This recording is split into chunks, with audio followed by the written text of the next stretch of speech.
everybody. Welcome to the fire station here in LeGrand. My name is Emmett Cornford. I'm the fire chief. And we're going to take a tour of the station. I have some friends out in the bay that'll show you around. I'll show you a picture board here first of this is all the members of our paid staff. We have 3 shifts of 5 people. And then I'm the fire chief and we have the administrative assistant. We'll head this way through the lobby. This is just the lobby where we welcome our visitors and do any kind of paperwork, burn permits, those types of things. And out this way is our apparatus bay.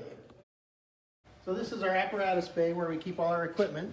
I'll have Luke Lasuro, he's one of our firefighter paramedics, show you the ambulance next. Hi everybody. So if we can take a look inside here, we have everything we need here to save people's lives. We have all different types of medications and all different types of things. So if someone is in a medical emergency, we can do everything we can to help them. I'm just going to show you guys a couple things here. So this is what we call our gurney. It's what we put people on to bring them to the hospital. So it's all automatic. All we do is just pull it out, click some buttons, and it goes down. And then we can pull it out and bring it wherever we need to bring it to. This is what we call our monitor.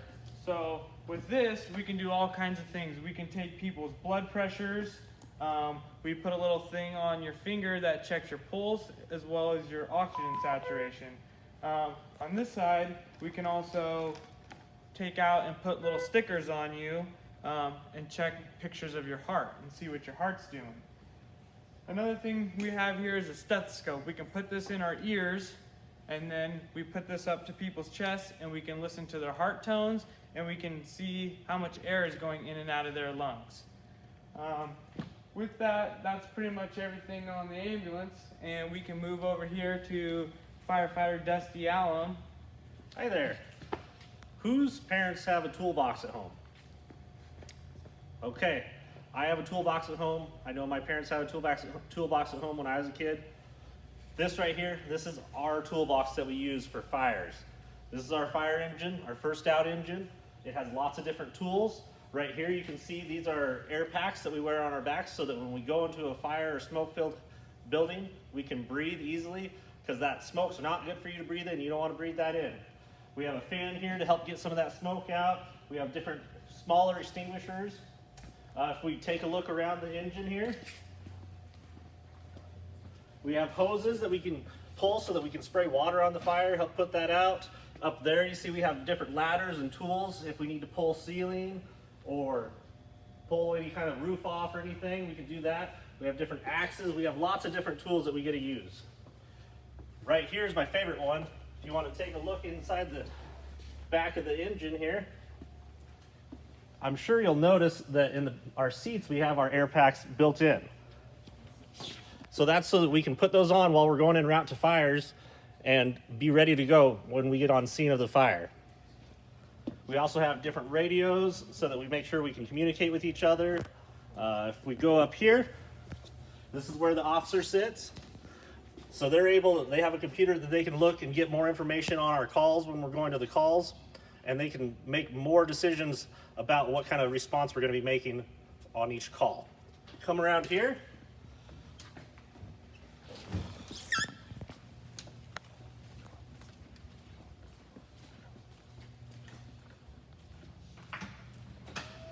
This is where the apparatus operator sits.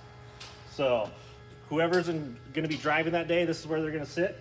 If we just are going on a fire call, we turn all of our lights on so you can make sure people can see us and move out of the way a lot easier while we're driving to the calls.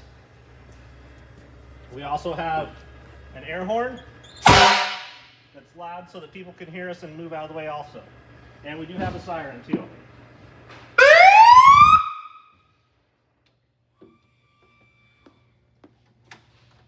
If you come around this way, you'll see we have more hose that we can pull out. We have a penetrating nozzle. In here, we have another little ladder we can use. And Right here we have our accountability board so that we can keep track of who's going into the fire so we don't lose anybody. We don't want to misplace any of our firefighters. On this side, if we have trouble getting into a building or a house, we have tools that we can use to either break through the door, pry the door open, any kind of way we can get in is pretty much, we're going to use any of these tools here. This right here is pretty much the same as the other side. We have the air packs and extra bottles here. Then right here, we have some extra hose. Depending on what type of fire we're going to, we might need to lay some extra hose out. We have extra nozzles for 2.5-inch hose, so bigger hose. This stuff is smaller hose. If we're using the bigger hose, we need a bigger nozzle. And then down here, some of the favorite stuff. This is the chainsaws and our circular saw, so we can cut through different types of materials with each saw. These can cut through wood and some metal, and this cuts through metal really well. So that's pretty much it for our toolbox of the fire truck. We're going to go ahead and take a look at our other toolbox here. We have our rescue truck. Right here, this one has a lot of nice big tools. I know that's one of my favorite things when I come into the fire station. Right here we have portable rams. These we can use if somebody gets in a car accident and the dash is pushed down on their legs. We can use that to push the dash off their legs and get them out safely. Right here we have some struts. These are used to help stabilize cars or other kind of anything else that might need stabilizing. We can prop it up and hold it so we can safely work underneath there. Down here, these are what most of you probably know as the jaws of life. So we have a couple. These are our cutters, so these can cut most cars nowadays, and they can cut all the posts and everything, and allow us to access our patients and get people out of the cars. And then right here, these are our spreaders. We can use these to pinch parts of the car or spread things apart. Those things are pretty heavy, they're not light. It takes a lot more work to use those. If you want to come around this way,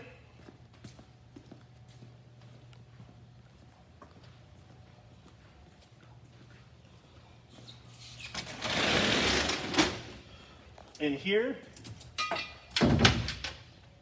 we have our airbags.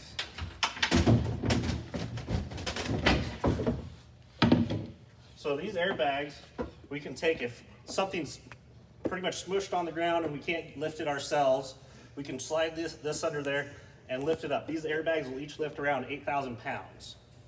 So that's a lot.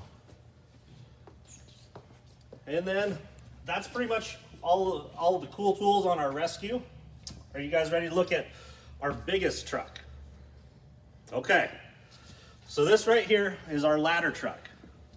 This ladder truck is really nice, and we're very grateful that we have it. This truck will reach to the top of the tallest building in La Grande. So, does everybody know what the top of the tallest building in La Grande is? It's a SAC Annex. So that red brick building downtown. And we can get all the way to the top of it.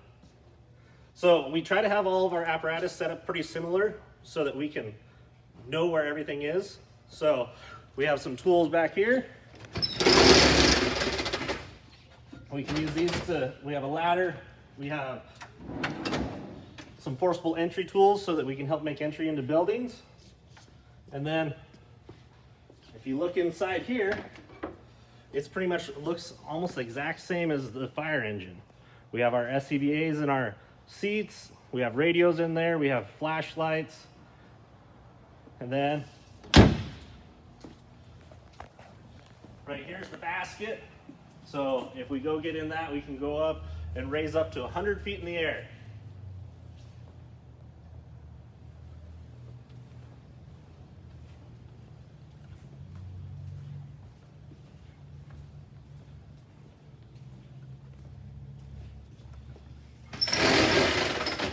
Over here we have some more forcible entry tools, axes, sledgehammers. And then on this side, since we do have part-time firefighters that come in and just arrive on the fire scene, we have extra SCBA packs just like we do on 45. And same for here. Then back here, we again have a fan and some more nozzles so that we, depending on the type of hose we're using, we can switch it up. Okay, so let's go back over here and we'll see Captain Merle Lacey. So here's Captain Merle Lacey, and he'll continue the tour for you. Come on, kids, let's go upstairs and see where we live. Thanks for coming up here. See where we live. We stay here for 48 hours at a time, and so it's a couple of days. And then we get 4 days off. But for those 48 hours, we got to eat and we got to sleep and stuff like that. So I'll take you and show you one of our rooms.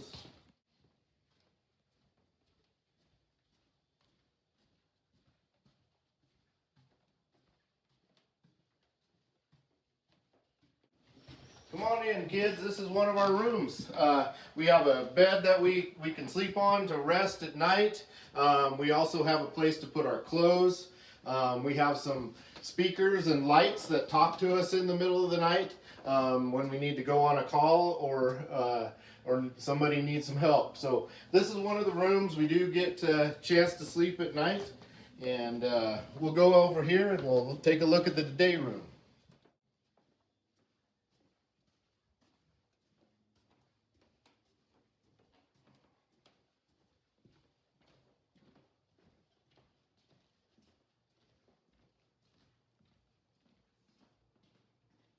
So this is our day room. How many of you think we have to eat during that 48-hour period? Sure, we have to cook meals and eat some food. So we have stoves, we have refrigerators, we have a table we can sit at and eat. We also have a place that we can relax. We have some chairs and a TV that we can watch when we're not running calls or when we're not training or doing some public service. So this is our day room and where we just kind of relax a little bit. Another thing that we do is we have to work out. We have to stay in shape. And so we have a workout room. We have treadmills, weights, pretty much anything that we need to have to stay in shape and to make sure we're ready to respond to the next call and to help people that need our help. So this is our weight room. Come around this way, kids.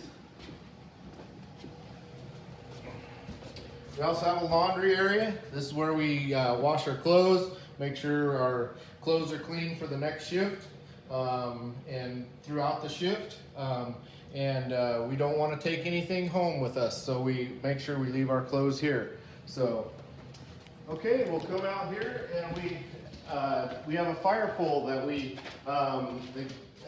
can slide down to if we need to, and firefighter Luke Lucero will show us how that's done. So we use the fire pole if we're upstairs at night or if we're upstairs eating lunch or upstairs for any reason really. It allows us to get to our engine or our ambulance if we need to get there faster for our EMS or our fire calls. So what we do here is we stick our leg all the way around the pole and then wrap it with our elbow and then grab it with the other one and just slide down. Alrighty guys, now we will go out to Firefighter Joe Hewitt out here. He is going to demonstrate on how we put all of our fire pants and our fire coat and everything on to get to where we can fight fire inside someone's home.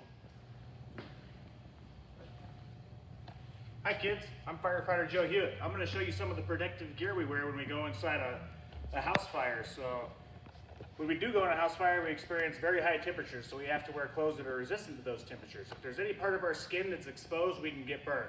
So the idea is that we're 100% covered. So I'm going to slowly get dressed here, and then we're going to stop along the way and see if you guys can tell me if I'm ready to go in a burning house.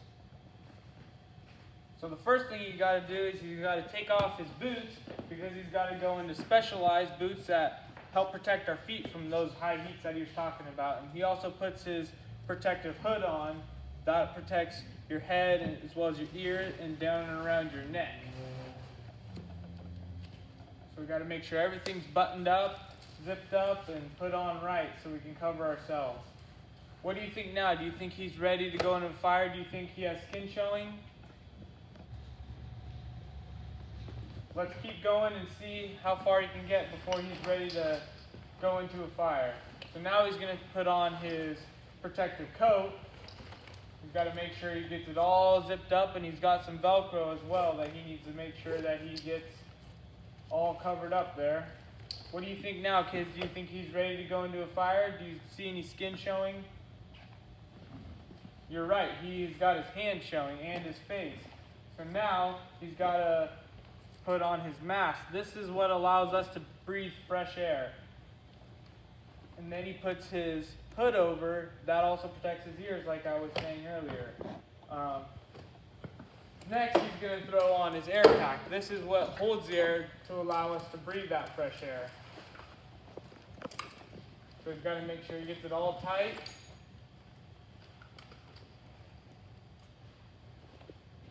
There we go. He's got it all buckled up, gets it all ready.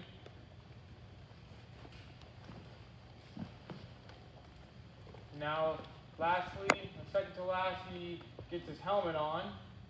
That'll protect his head from any falling debris if that's the case, or if it's super dark and you can't see anything, you might run into a wall or something. That'll protect his head. So that beeping is him turning on his SCBA, which allows the air to go through these tubes and allows him to breathe that fresh air. So now the last thing for him to do is put on his gloves, and he's almost ready to go into a fire. So now what we do, since he's got all of his protective gear on, we're going to do a 360 and check to make sure that around his mask and all down, up and down, keep going, Joe, and everything is showing no skin. So if he gets into those hot conditions, he'll be protected. So what he's going to do here, he's going to walk around and crawl around. If you kids are ever in a fire and you hear someone yelling, try saying something, Joe. Can you hear me? Hello, is there anybody in here? Can you hear me? So if you ever hear that, you always want to say something back to him. You never want to hide. We're there to help you. I know it kind of sounds weird, but we're there to help you. So you need to yell out so we can get you out of that house. Is there anybody there? Can you hear me? Let me know where you're at. Hello. All right, kids, come on. We got one more thing left.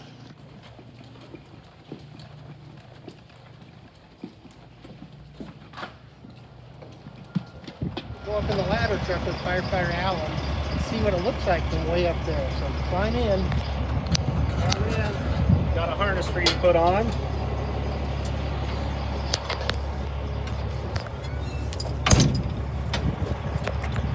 This is a really special treat. Not everybody gets to do this, so.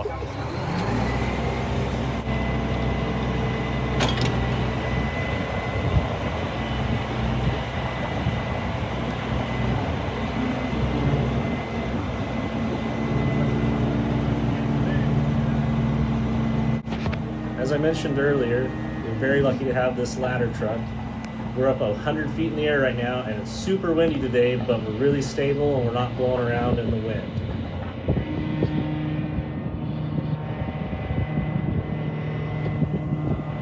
If you want to go ahead and take a look down the ladder here, you can see how far up it really looks, and then we practice climbing up and down this ladder to make sure that we're able to do it in fire situations.